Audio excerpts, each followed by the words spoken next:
Spare a thought for 19-year-old Larry. Larry, the Downing Street cat, has outlasted David Cameron, Theresa May, Boris Johnson, Liz Truss, Rishi Sunak, and maybe now even Keir Starmer. The knives are now well and truly out. Dozens of MPs call for the UK Prime Minister to get ready to step down. And this is what's got people asking, what on earth is going on in the UK? If you speak to any of the last few prime ministers, they might tell you that Britain is ungovernable. Well, except the current one. No, I don't think Britain is ungovernable.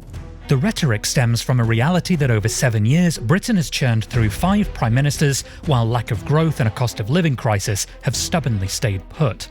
Voters and other politicians are so impatient to see change and improvement that the immediate thought goes to, well, let's change the Prime Minister. Are you going to stand for leader? And would-be successors are lining up again.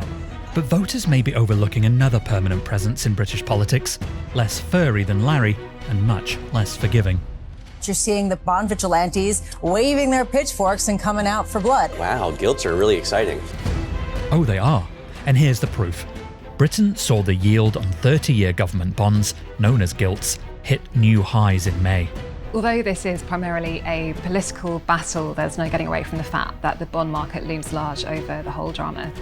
So this is a story of how Britain's political crisis collided with economic reality, what that means for Keir Starmer, the country, and Number 10's longest-serving resident.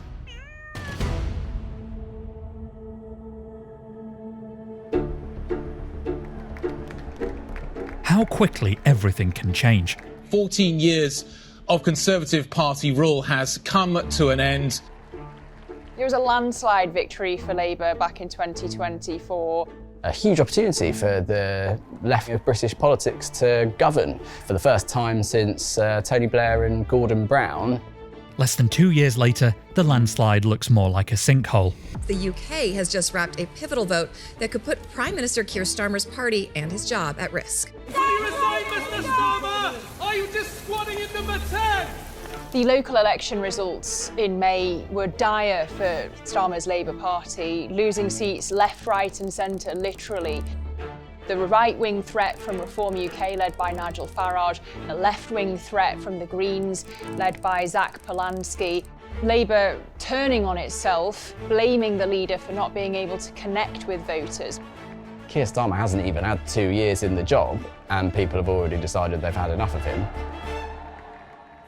So what went wrong?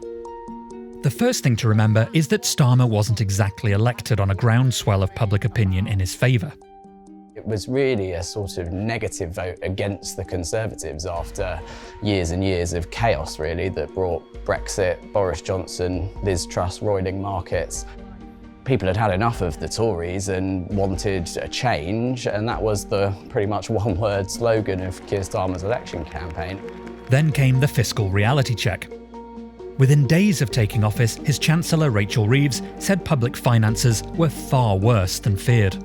And she came out with a very controversial cut for pensioners, which caused a battering for the Labour Party in the opinion polls, from which they've never really recovered.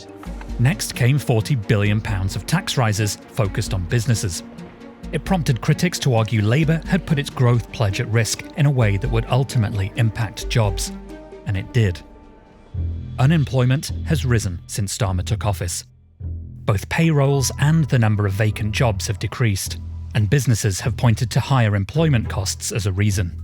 The other events preceding those local elections that weakened Starmer have been the revelations around the Peter Mandelson, ambassador to Washington, and his dealings with the disgraced financier Jeffrey Epstein. A Bloomberg News investigation revealed in 2025 that Peter Mandelson's relationship with Jeffrey Epstein was far deeper than anyone had previously known. Starmer sacked Mandelson off the back of that story. I should not have appointed Peter Mandelson, and I apologise again to the victims of the paedophile Jeffrey Epstein, who were clearly failed by my decision. Behind the very visible Westminster drama sat a harder problem: rising welfare costs, weak productivity, and precious little spare cash. The UK has been a low-growth economy for some time now and really has struggled to get itself out of the situation since the global financial crisis. In that time, there was this, then COVID, Ukraine, the energy shock, that infamous Liz Truss mini-budget, and now the war in Iran. It's left Keir Starmer facing really almost insurmountable challenges. Chief amongst them, this. The cost of long-term UK government borrowing had been falling. Now it's risen to the highest level since 1998. So why is that so consequential for ordinary people? So for consumers, a rise in government borrowing costs matters because if the government's spending more on servicing its debt and paying its interest costs, that's less money that the government can be spending on things like investment and boosting growth. And some analysts are now pricing in the chance that Starmer is replaced by someone more willing to borrow into already expensive markets. There is a high demand for spending given the geopolitical situation, a requirement for higher defence spending, and yet taxes at levels not seen since the Second World War.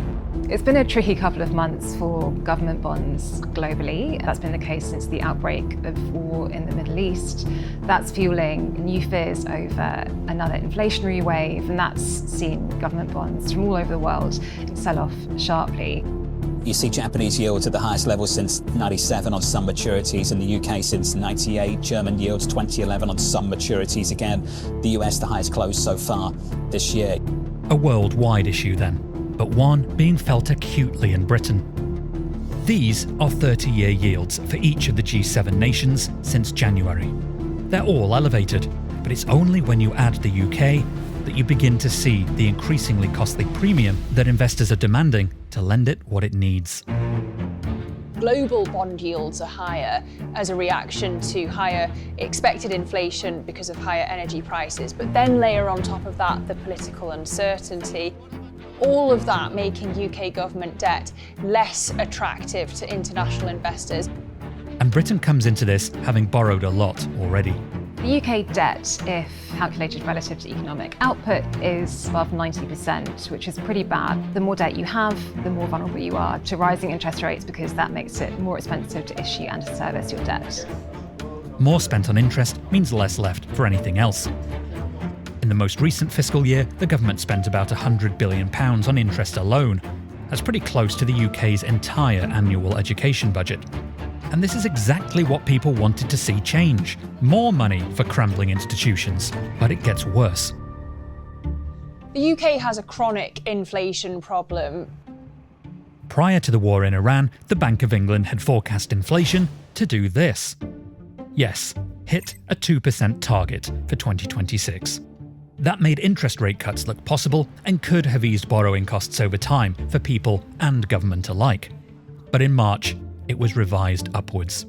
The Middle East war, oil prices have been higher, inflation is higher in the UK as an importer of energy. To be fair, the economy has grown on Starmer's watch. But after inflation, wage gains have dropped. So for many households, growth still feels theoretical. All of that pressure on gilt feeds into the Westminster bubble that we seem to be seeing with repeated prime ministers, though I would point out this is somewhat different. For Starmer, the bond market seems to be defending him. The bond market really wants Keir Starmer and his Chancellor of the Exchequer, Rachel Reeves, to stay. This market thinks that they are the fiscally disciplined politicians. They've sort of set out these fiscal rules and reiterate time and time again that they are going to abide by them. Whoever leads Labour will command a majority in Parliament, but only do so until the next general election, expected in 2029. And inside the party, attention is already turning to one man. The key person over the coming weeks and months, and potentially years, in the Labour Party is Andy Burnham. He's decided to leave his job as Mayor of Manchester to stand for a parliamentary seat in Westminster, from where he's expected to challenge Starmer for the top job. And he has a very different view on how to solve Britain's fiscal deadlock. He said that Westminster shouldn't be in hock to the bond market. That really spooked investors because it suggested that he wouldn't really care if bond markets sold off. He would just sort of plough ahead with big spending plans. which, even though he's tried to walk those comments back, is something that the bond vigilantes will have a hard time forgetting. The rules are there for a very important purpose, to give confidence to investors. The rules will stay in any context.